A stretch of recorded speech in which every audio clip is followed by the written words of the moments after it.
사람들이 살아가면서 잘 되기를 바라고 성공하기를 다 원하는데요. 근데 원한다고 성공하거나 잘 되는 것은 아닌 것 같습니다. 나름대로 어떤 방법이나 규칙이나 룰들이 있는 것 같은데요. 잘 되기 위해서는 이런 것부터 먼저 해보는 것도 좀 중요합니다. 실패자가 되는 것. 왜 사람은 실패할까? 왜 사람은 안 될까? 실패하는 원인과 이유를 알게 되면 그걸 피해가기만 하면 사람들은 잘 되고 성공하게 되는 거죠. 나 꼭 성공해야 된다라는 어떤 강력한 강박보다 나쁜 것과 부정적인 것을 안 하면 되고 이걸 피해가면 되는 거란 말이죠. 대학 졸업생들을 위한 직업 상담소에서 실패자가 되는 지름길이라고 하는 글을 올렸어요. 대학 졸업하고 누구나 다 취업을 하고 성공하기를 간절히 원하게 되는데 그런데 안 되는 사람들이 꼭 있다는 것입니다. 누가 안 되냐? 난 안 된다고 늘 넋두리 하라. 이 마음 상태가 이미 그 사람 패배자의 마음이 실패자의 마음이 됐기 때문에 잘 될 수 없다는 얘기입니다. 자기 자신을 무능한 사람이라고 비난하라. 그러니까 이렇게 자기 스스로 무능하다고 자기를 비난하게 되면 아무 일도 할 수 없습니다. 그리고 해봐야 실패할 거라는 생각을 갖고 있기 때문에 미리 포기를 해버리고 말아요.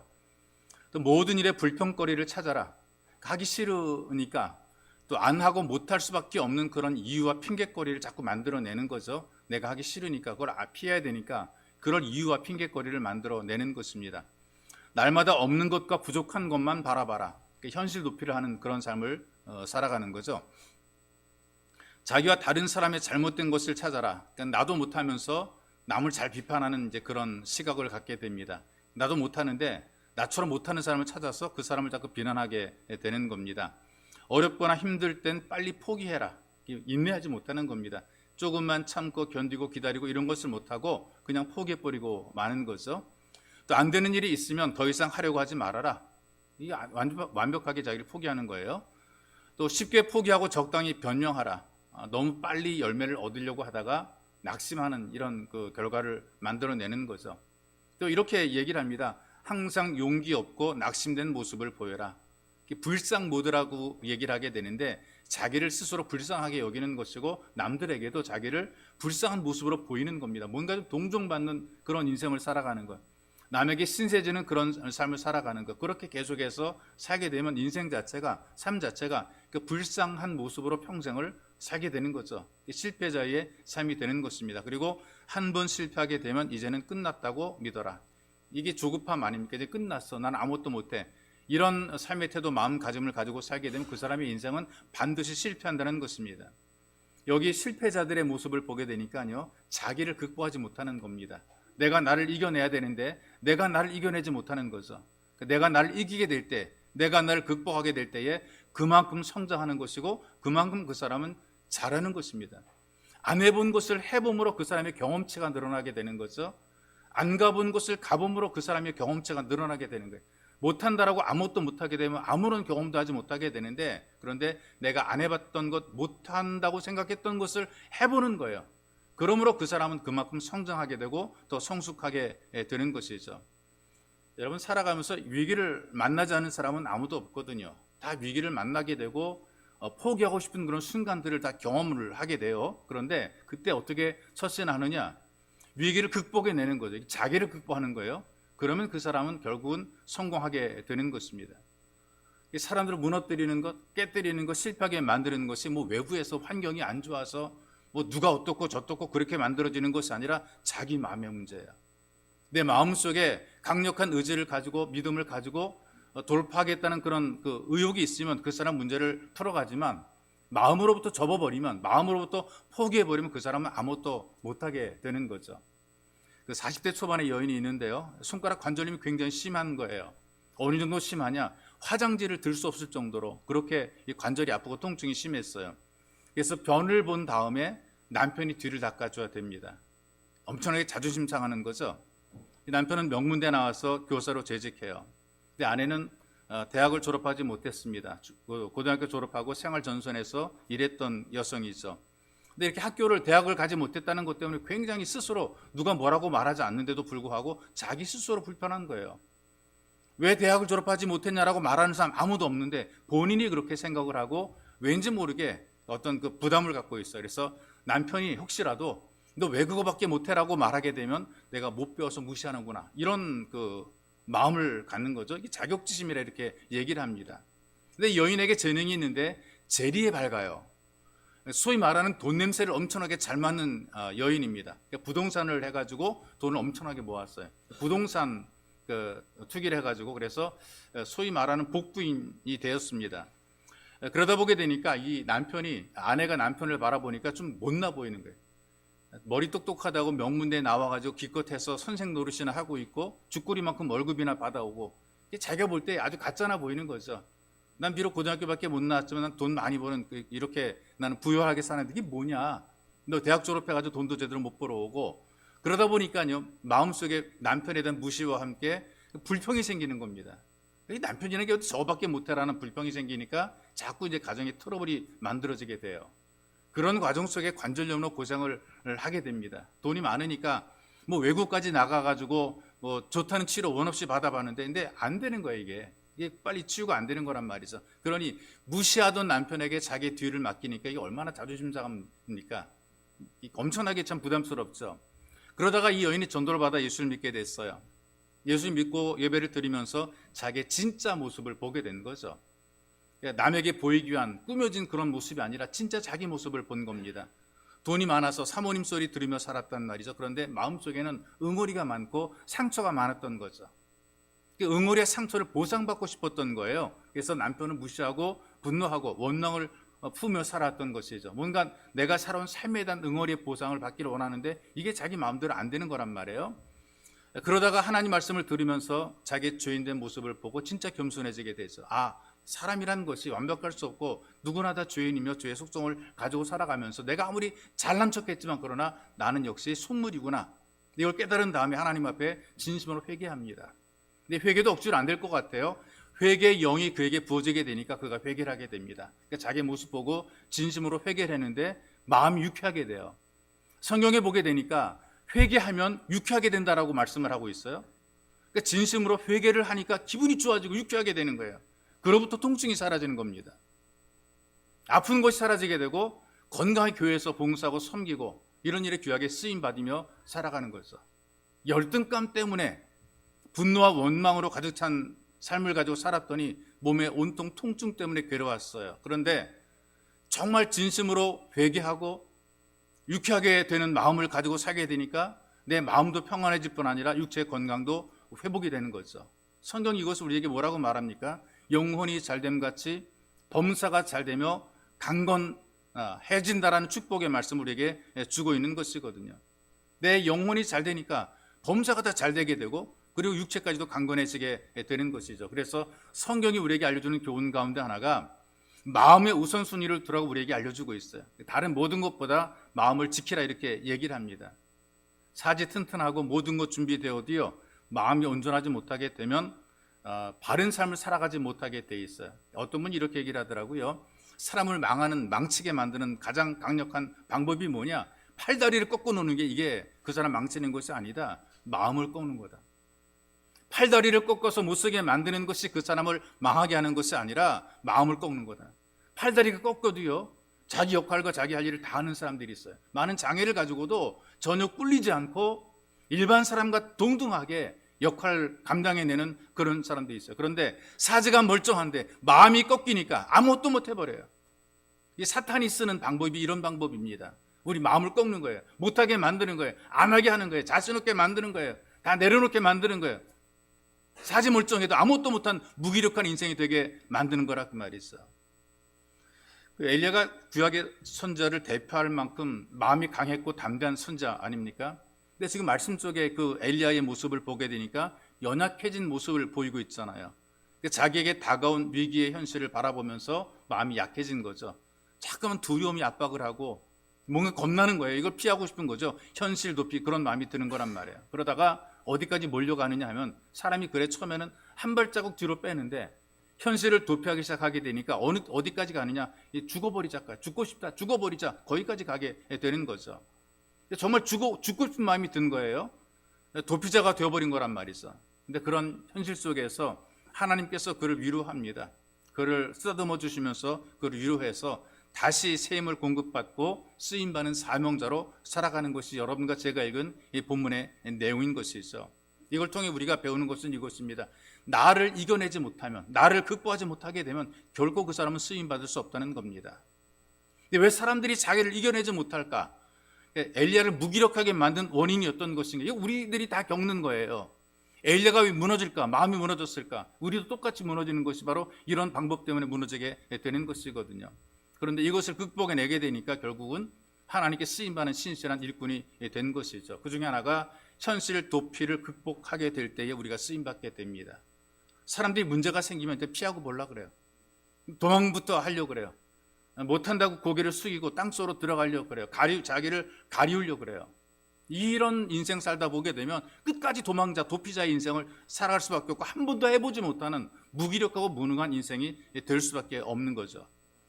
3절의 말씀 보십시다. 그가 이 형편을 보고 일어나 자기의 생명을 위해 도망하여 유다에 속한 브엘세바에 이르러 그랬어요.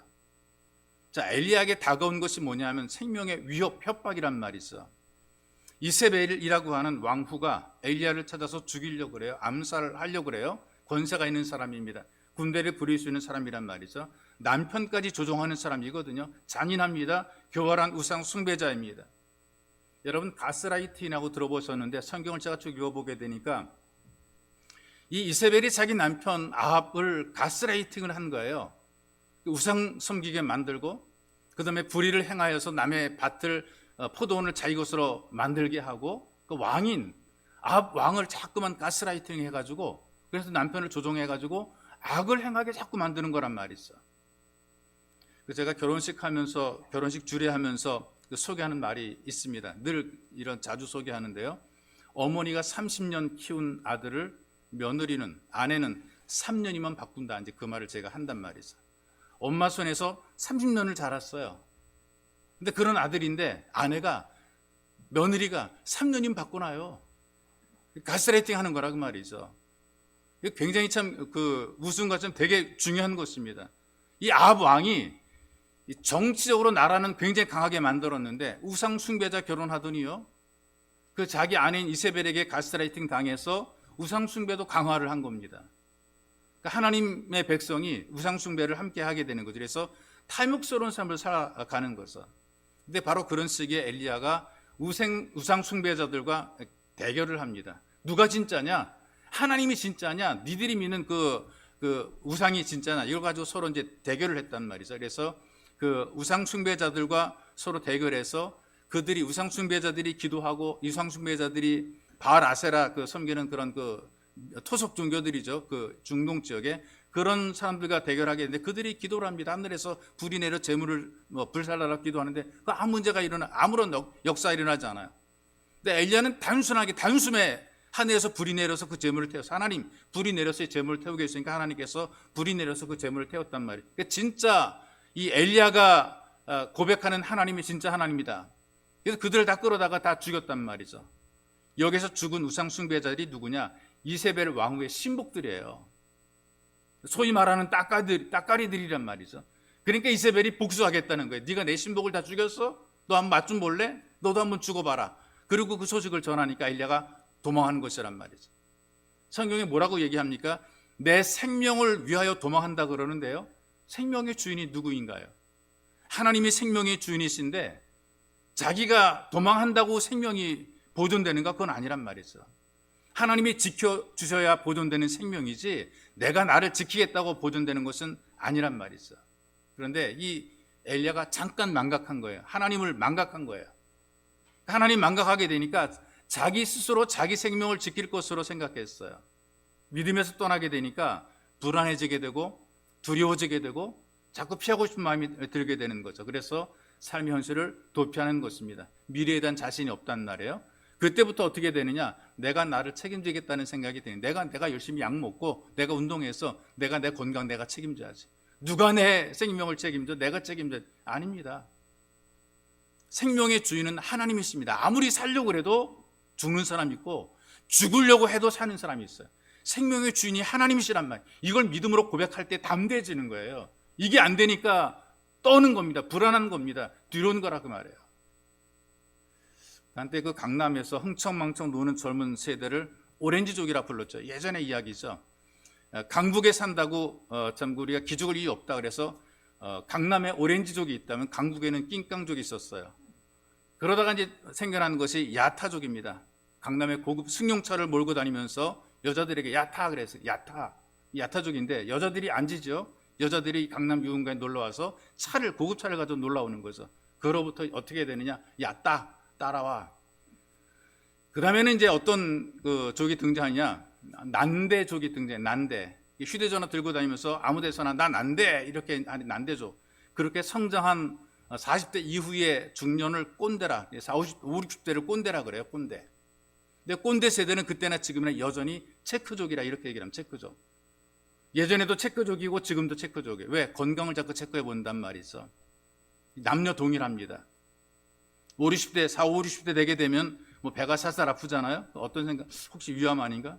뭐 내 친구 누가 배가 아프다 그러더니 위암이라 그러던데 나도 위암 아닌가? 숨쉬기 불편하죠? 갑자기 호흡이 가빠지고 막 그러면 혹시 이거 폐암 아닌가? 이런 생각을 하게 된 체크라는 거죠. 그리고 자꾸 쉽게 피곤하게 되고 막 그렇게 될 때 이거 간암 아닌가? 미리 걱정을 하고 체크를 하는 겁니다.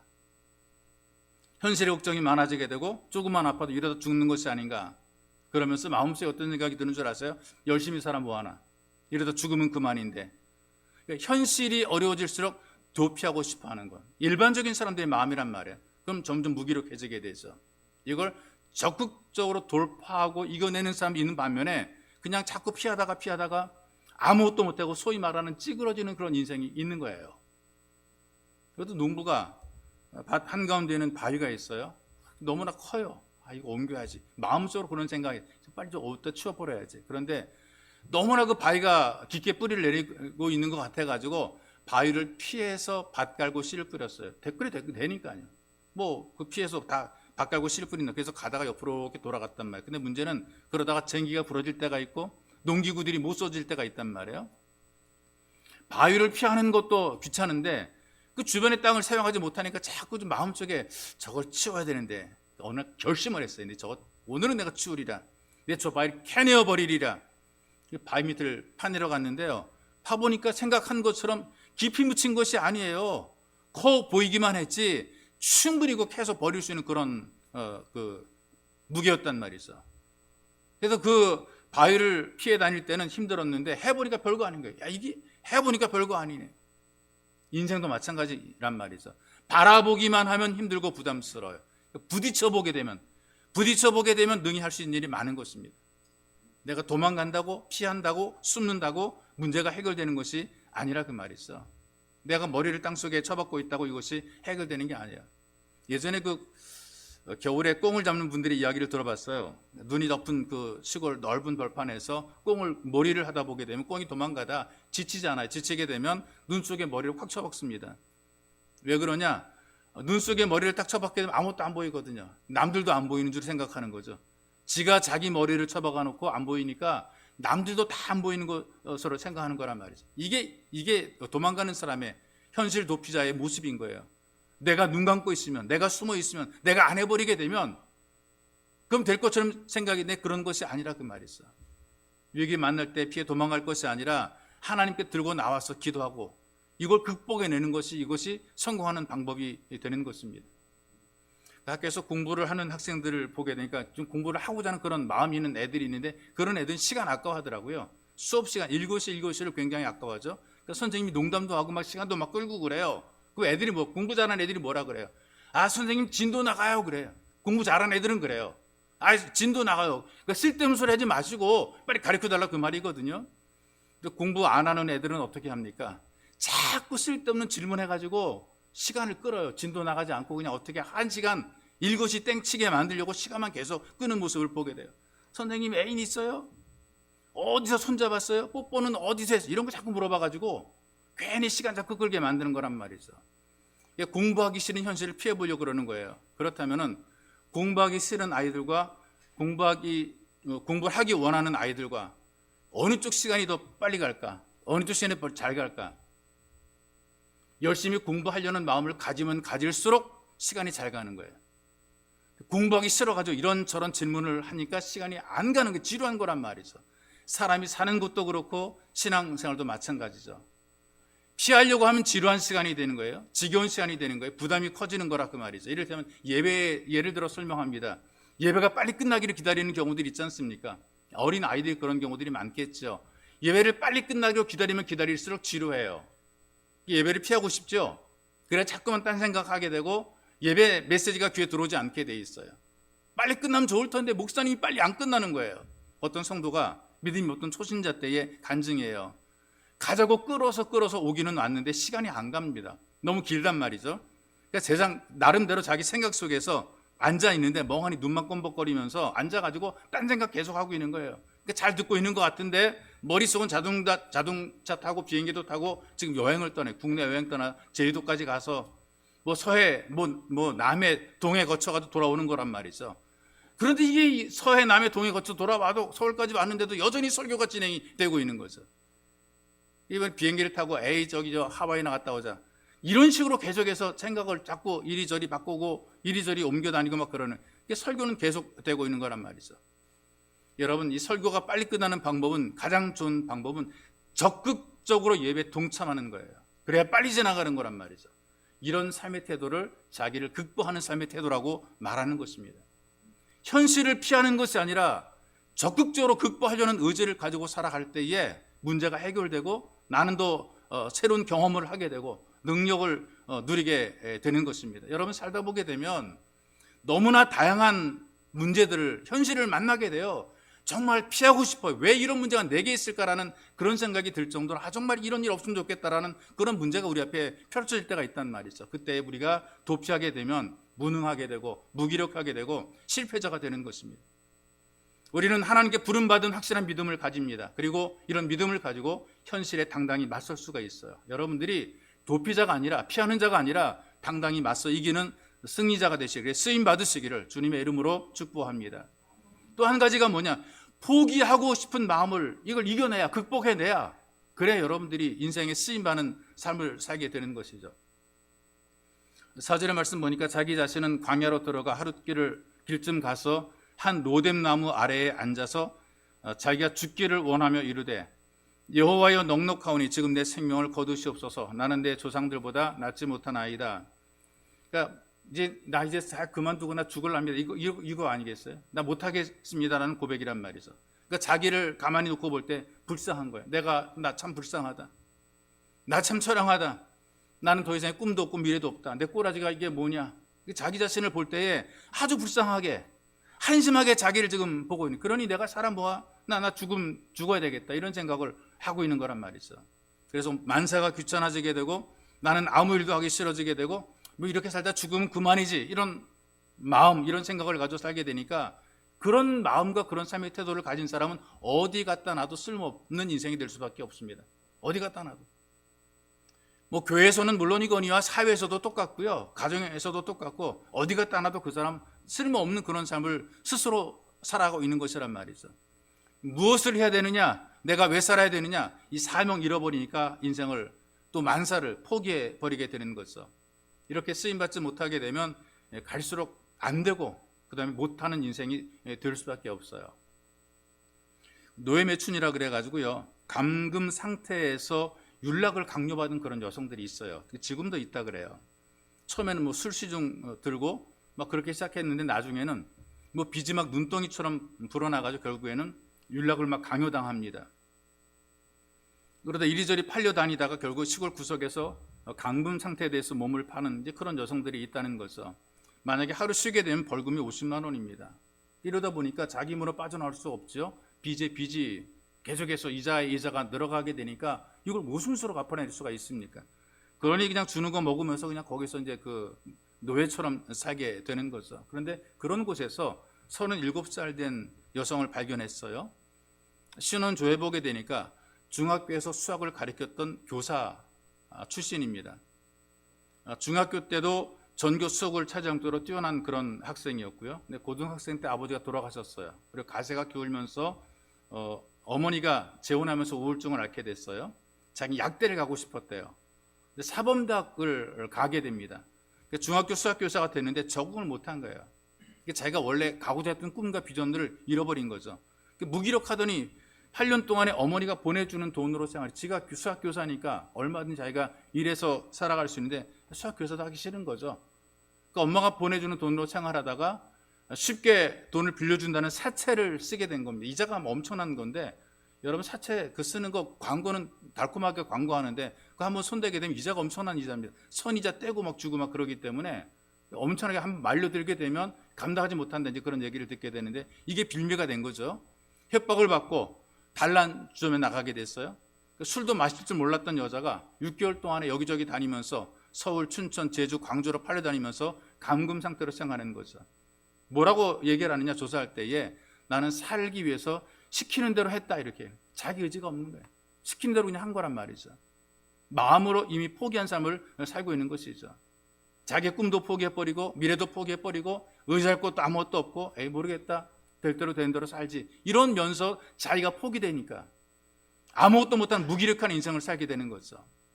그러나 누구나 다 인생 이렇게 사는 것은 아니고요. 어려움 누구나 찾아옵니다.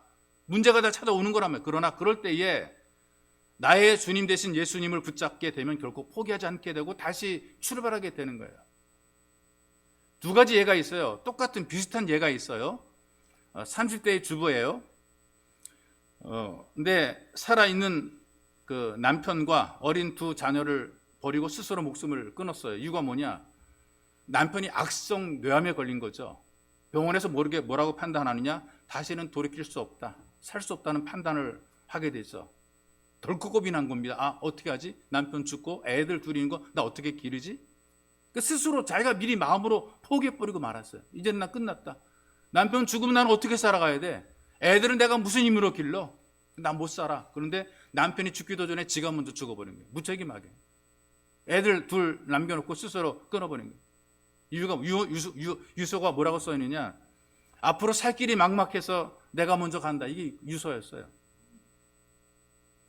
여러분 전주에 가게 되면 예수병원이라는 곳이 있잖아요. 거기서 언론에서 나왔던 이야기인데요. 남편이 교통사고를 당해가지고 6년 동안 말 못하는 식문 인간이 되어서 그 전주 예수병원에서 치료받고 있었던 그런 남자가 있었습니다. 아내가 믿음으로 살아갑니다. 포기하지 않아요. 하나님께 간절히 기도하고 매달리는 거죠. 그런데 6년 만에 남편의 정신이 돌아온 거예요. 식물 인간이 정신이 돌아왔어요. 말도 합니다. 걷기도 합니다. 병원이 기적이라고 그랬고요. 이게 신문 뉴스에도 나왔단 말이죠. 끝났다. 이제 나 끝났다. 의학적으로 끝났다라는 그런 선고를 받고도 자기는 안 끝난 거예요. 나는 아직 하나님이 계신데라고 안 끝나서 6년을 인내하고 기다리면서 간절히 기도한 거죠. 아직 숨쉬는 한 해는 결코 포기할 수 없다. 내 남편이 지금은 아직은 숨쉬고 있으니까 숨쉬는 동안에는 포기할 수 없다는 거예요.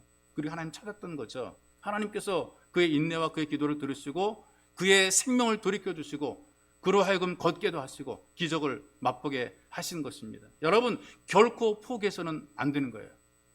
여러분의 인생을 어떤 일을 하든지 어떤 부딪힘 속에서도 결코 포기해서는 안 되는 거예요.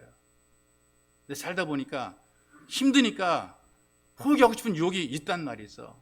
이걸 극복해내는 거, 이게 자기를 극복하는 것이란 말이에요. 그래야 우리가 여러분의 인생도 성공하게 되고 신앙도 성공하게 되는 겁니다. 신앙생활도요, 포기하고 싶은 그런 유혹들이 많고요, 포기하게 만드는 환경들이 만들어지고요, 우리의 발목을 잡는 일들이 얼마나 많은지 몰라요. 못하게 하고 안 되게 하고, 그래서 신앙생활을 못하게 계속해서 막고 있단 말이에요. 포기하면 안 되는 거예요. 하나님이 눈을 시퍼렇게 뜨고 우리를 바라보시는데 우리가 포기해서는 안 되는 거예요. 하나님을 믿고 우리가 끝까지 믿음을 지켜내야 되는 거죠. 어떤 선교사님이 예전에 그 공산 정권이었던 구소련에서 경험했던 사건의 이야기를 합니다. 예배 드리는 건 목숨 걸어야 돼요. 그 공산 정권이었을 때 예배 못 드리게 됩니다. 그리고 걸리면 어디로 가느냐? 그 시베리아 수용소로 가게 됩니다. 거기에서도 예배를 드리는 사람이 있는 거예요. 시베리아 수용소 가서 예배 드리다 걸려서 수용소로 잡혀 들어갔는데 거기에서도 예배를 드리다 걸리면 모진 고문을 받는데 그래도 거기에서도 예배를 드리는 거죠. 핍박과 감시를 피해가면서 심한 노동에 시달리면서도 그래도 예배를 드리는 거 얼마나 대단합니까? 우리가 예배 드리는 거 정말 우리가 참 부끄러울 때가 있어요. 그 이들이 믿음 지켜냈던 것을 보게 되면 정말 대단한 믿음을 지켜내고 있단 말이죠. 제가 읽었던 시베리아의 불꽃이라는 책이 하나 있는데 소축제인데요. 거기서 어떤 기록이 있냐면 수용소에서, 그러니까 시베리아 수용소에서 또 전도까지 해요. 예수 믿는다고 붙잡혀 와가지고 거기서 고문을 받으면서도 거기서도 전도까지 합니다. 전도했다는 이유로 고문을 또 당합니다. 그 고문당 성도 이야기인데요. 여러분, 얼음에다가 혀를 딱 대면 어떻게 돼요? 쩍 하고 달라붙죠. 얼음에 혀가 달라붙고 혀에 얼음이 달라붙게 된단 말이에요. 그런데 감옥의 철문에다가 혀를 대게 만들어요. 시베리아 감옥 철문 자체가 얼음처럼 그렇게 얼음보다 차단 말이죠. 거기에 혀를 들이면 달라붙어요. 그럴 때 혀가 달라붙었을 때 갑자기 잡아 떼가지고 혀껍질을 벗겨지게 만드는 거예요. 네가 입으로 전도했으니까 너 한번 고통받아봐 이놈아. 그러면서 혀껍질을 벗겨내는 거예요. 이렇게 핍박을 받아요. 근데 거기서도 그래도 전도하는 거란 말이죠. 그런 공동체 속에서 오늘 주일 예배를 몰래 드립니다. 몰래 드리는데 갑자기 비밀 경찰 서너 명이 문을 팍 차고 들이닥치네. 과당당 들어오는 거예요. 그 총부리를 겨눕니다. 너희들 모두 체포한다. 그러나 지금부터 10가지 셀 동안 여기서 나가는 사람은 그대로 살려주겠다. 신앙을 공식적으로 포기하라는 협박이거든요. 하나, 둘, 셋, 꼼짝 않아요. 7, 8. 그런데 한 사람이 두려워서 협박을 이기지 못하고 그 자리에 뛰쳐나갑니다. 근데 한 명이 나가게 되니까요, 우르르 하고 여러 명이 나가는 거죠. 몇 명이 뛰쳐나갔습니다. 그리고 여전히 거기에는 소수의 남아있는 사람이 있는 거예요. 많이 도망갔고 많이 나가버렸고 소수의 사람들이 남아있었어요. 그들이 다 사라질 때까지를 바라보던 이 비밀 경찰들이 남아있는 사람에게 이렇게 얘기를 했다 그래요. 이제 안심하십시오. 우리 속의 가라지들은 다 사라졌습니다. 끝까지 믿음을 지켜낸 사람들, 그들만이 남아서 믿음을 고백한 것이죠. 끝까지 포기하지 않고 포기하고 싶은 유혹을 극복하고 믿음을 지킨 사람들은 하나님 은혜 속에 더 나은 믿음을, 더 나은 삶을 보장받게 되는 것입니다. 여러분 살다 보니까 에이 모르겠어, 될 대로 되라, 어떻게 되겠지라고 포기하고 싶은 그런 유혹들이 많아요. 그러나 오직 예수를 붙잡고 결코 포기하지 마시기를 주님의 이름으로 축복합니다. 또 한 가지 이제 중요한 문제가 뭐냐 하면 왜 사람이 자기를 극복하지 못하느냐? 그러니까 보상받으려는 그 마음을 극복해야 되는데 이거를 극복하지 못하니까 쓰임받지 못하는 거예요. 이 보상 심리를 이겨내게 될 때에 영광스럽게 쓰임받는 삶을 살게 되는 거죠. 10절에 보게 되니까요. 그가 대답하되 내가 만군의 하나님 여호와께 열심히 유별하오니 이는 이스라엘 자손이 주의 언약을 버리고 주의 제단을 헐며 칼로 주의 선지자들을 죽였으며며 오직 나만 남았거늘 그들이 내 생명을 찾아 빼앗으려 하나이다. 나 정말 열심히 주님의 목숨 걸고 충성했는데 주님께서 내게 해주신 것이 고작 내 생명에 위협을 받는 일을 만들어 놓으셨습니까? 라는 불만이죠. 나는 목숨 걸고 주님께 충성했는데 이 꼴이 뭡니까? 이게 뭡니까? 해준 게 뭡니까? 하나님 이세벨을 당장에 벌 주시지, 목숨을 거두시지, 팔다리를 부려뚫어 주시지, 목을 꺾어 주시지, 왜 그로 하여금 힘을 주어서 나를 쫓기게 만드는 비참한 처지로 만드십니까? 라고 하는 하나님이 원망스럽다라는 그런 이야기를 하고 있는 거예요. 우리가 이런 생각 좀 들 때 있지 않습니까? 내가 한 주간 새벽 기도하고 작정 기도했는데 뭐 도대체 하나님 아무런 응답이 없습니까? 내가 한 달 동안 얼마나 열심히 예배를 드렸는데 내가 40일 동안 작정 기도 드렸는데 이게 되는 일이 왜 이렇게 없습니까? 내가 남보다 더 열심히 교회 일했고 봉사했고 기도도 빠진 적이 없고 왜 기도도 하지 않고 예배에 살 빠지는 저 사람보다 내가 왜 이렇게 안 되고 망합니까? 이런 것들이 바로 성도들이 극복하지 못하는 잘못된 생각. 무슨 말? 보상심리라 그 말이 있어. 보상심리. 엘리야가 가만히 생각해 보니까요 속상한 거죠. 내가 여태까지 하나님 일을 하느라고 열심히 했는데 다 도망가 버리고 나 혼자 남았는데 왜 나 혼자 이런 고통을 당해야 됩니까? 하나님이 뭔가 좀 잘못하는 거 아닙니까? 이런 그 불만이 지금 엘리야 마음속에 있는 거란 말이죠. 이를테면 이런 경우들이 있잖아요. 그 부모님들이 아이들에게 가르칠 때 너 숙제 다 했어? 이렇게 갔다 숙제 다 했어? 어디 놀러 간다 그러면 너 공부 다 했어? 이거 얘기한단 말이죠. 숙제 다 했냐? 어디 간다 놀러 친구 만나러 간다 숙제 다 했냐? 해놓고 와라. 그 애들이 뭐라 그래요? 다음 뭐 줄 건데요? 공부하면서 조건을 걸 때가 있단 말이죠. 그 공부하는 게 누구를 위한 공부입니까? 엄마 아빠 위한 공부가 아니고 자기 위한 공부란 말이죠. 그런데 지들 애들 생각에는 꼭 부모를 위해서 꼭 공부를 하는 것처럼 생각을 하더라고요. 숙제 열심히 하고 그럼 지 잘하는 거지 그걸 또 왜 꼭 부모를 위해서 뭔가 하는 것처럼 그렇게 생각하는 거죠. 사람들도 똑같은 마음가짐을 가질 때가 있어요. 하나님 앞에 철없는 생각합니다. 예배 드리는 게 누구한테 유익입니까? 자기 유익이 아니겠어요? 기도하는 것도 누가 응답받기 원하는, 내가 원하는 응답받기 원하는 것도 아니겠어요? 그러니까 어떤 분 기도를 부탁까지 하잖아. 기도해달라고 부탁까지 하는 게. 그 뭐냐? 기도를 하게 되면 내게 유익이 온다는 거란 말이죠. 그래서 봉사하는 것도 어떤 것입니까? 결국은 자기를 위한 거예요. 상급입니다. 내가 심어 내가 거두게 되는 복이라 그 말이 있어. 그런데 이런 마음 들 때가 있죠.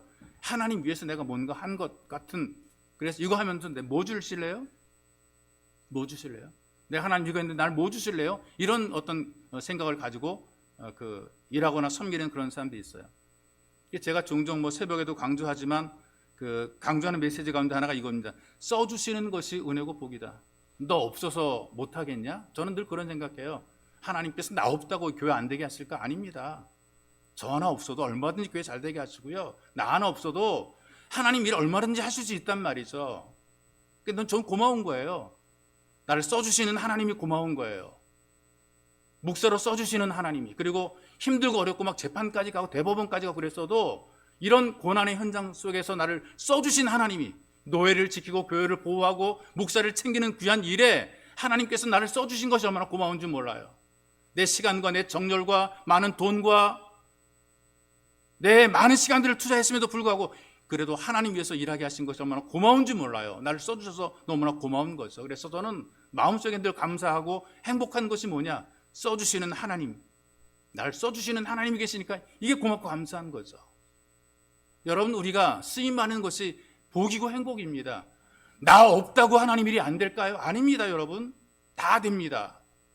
내가 안 한다고 교회가 무너질까요? 아닙니다. 하나님께서는 하게 하시는 겁니다. 그래서 여러분, 어떤 기회가 있을 때, 쓰임받는 기회가 있을 때 써주시는 것이 복이에요. 이걸 감사함으로 우리가 받아야 되는 거죠. 그럴 때에 자기도 자기를 극복하게 되고 다른 사람에게 행복의 통로가 되는 것입니다. 제가 언젠가 이런 예화를 드린 적이 있어요. 시골 교회 100년의 전통을 잘하는 교회가 있어요. 예전에 그 교회들을 보면 요즘에 그 교회 역사를 찾아가는 그런 일들이 굉장히 많은데 100년 이상 된, 그러니까 선교사가 와서 교회를 세우고 그 다음에 또 뭐 성도들이 헌신해서 교회가 세워진 그런 교회들이 있거든요. 근데 100년 된 교회 앞마당에 그 교회와는 어울리지 않은 게시판이 있어요. 요즘에 그 교회 게시판 멋지게 만들잖아요. 등 달아가지고 정말 삐까뻔쩍하게 교회를 소개하고 막 그런단 말이에요. 그런데 낡았습니다. 예전에 그 게시판 그 나무로 만들어 낡았어요. 그리고 뭐 그냥 푸석푸석해요. 그래서 교인들 또 사람들이 쳐버리라 그래요. 이거 좀 철거 좀 했으면 좋겠다 그러는데 못해요. 교회가 그걸 철거를 아직 못해요. 왜 못하느냐? 30년 전에 그 게시판을 기증했던 권사님이 계세요. 여전히 그분이 눈이 시퍼렇게 살아계시는 거죠. 뭐라고 말씀하신 줄 아세요? 내 눈에 흙이 들어가기 전까지는 절대로 치지 말라. 이거 내가 헌신한 거, 내가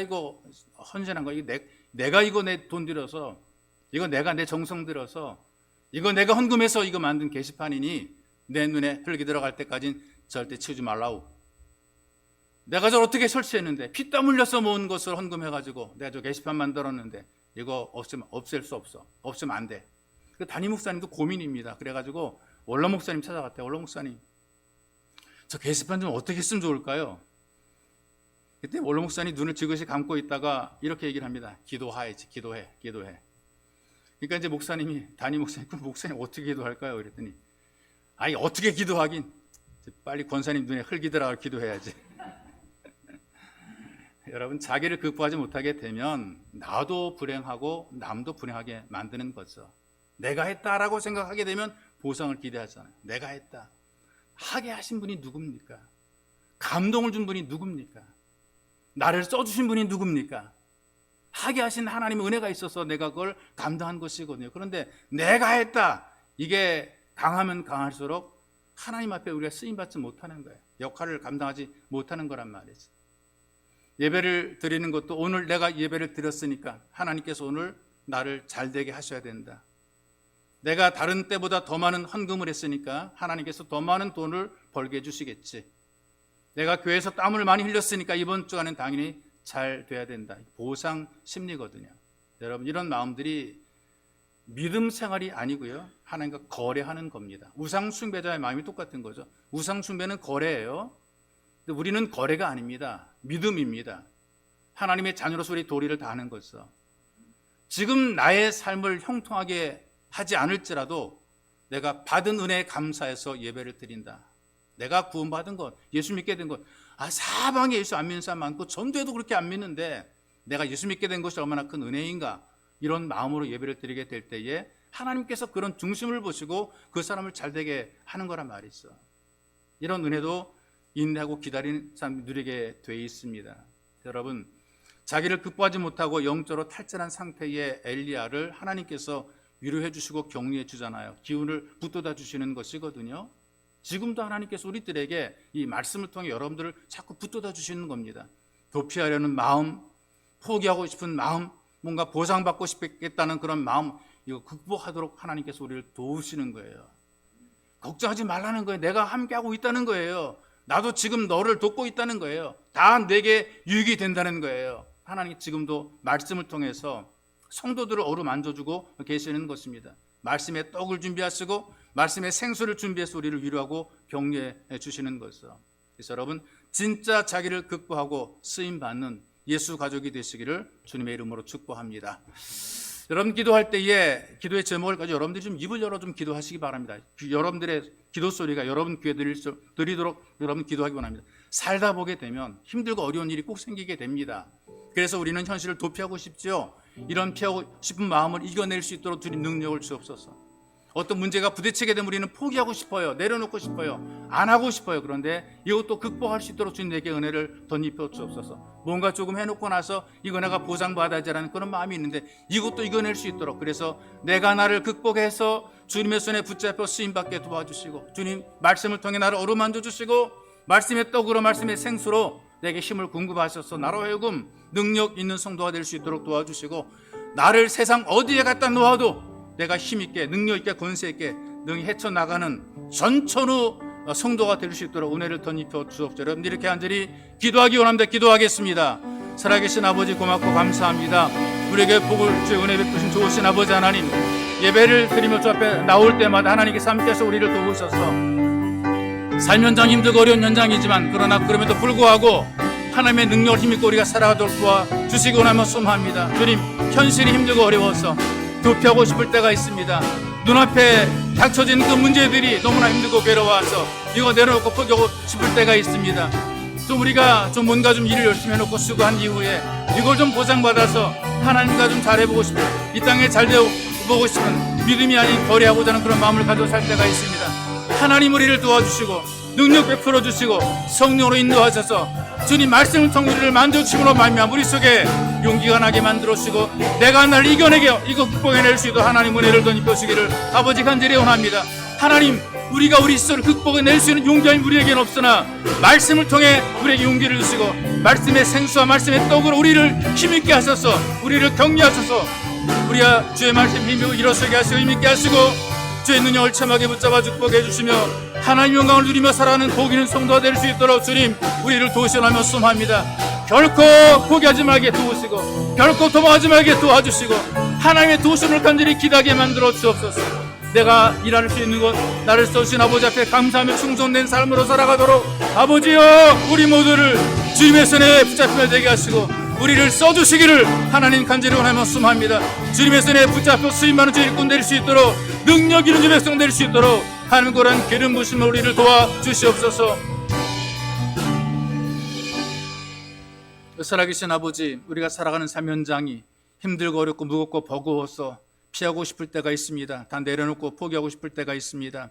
또 우리가 뭔가 조금 해놓고 내가 한 것 때문에 어떤 대가를 기다릴 때가 있습니다. 그러나 주님, 우리가 좀 더 진지하게 우리 자신을 돌아보게 하시고 나를 사랑하신 주님이 계시기에 결코 우리가 포기하거나 결코 도피하지 말게 도우시고 늘 돌파하고자 하는 강력한 믿음을 가지게 도와주옵소서. 하나님이 나를 도와준다라는 믿음으로 결코 포기하지 않도록 우리에게 은혜를 덧입혀 주시기 원합니다. 그리고 주님, 써주시는 것이 얼마나 고맙고 감사한지 이 많은 세대 속의 사람 속에서 우리를 예수 믿게 만드시고 하나님의 자녀가 되게 하니 큰 은혜가 있어서 앞에 감사합니다. 그리고 주님, 우리를 하나님께서 귀하게 써주심으로 우리 교회가 역할을 감당하게 도와주시고 우리가 세상에서 우리의 도리를 다하게 도우시니 고맙고 감사합니다. 써주시는 하나님께 맡기고 의지하며 주의 손에 붙잡혀 잘 쓰임받도록 은혜와 능력으로 충만히 채워 주옵소서. 보배로우신 예수님의 이름으로 기도하옵나이다. 아멘.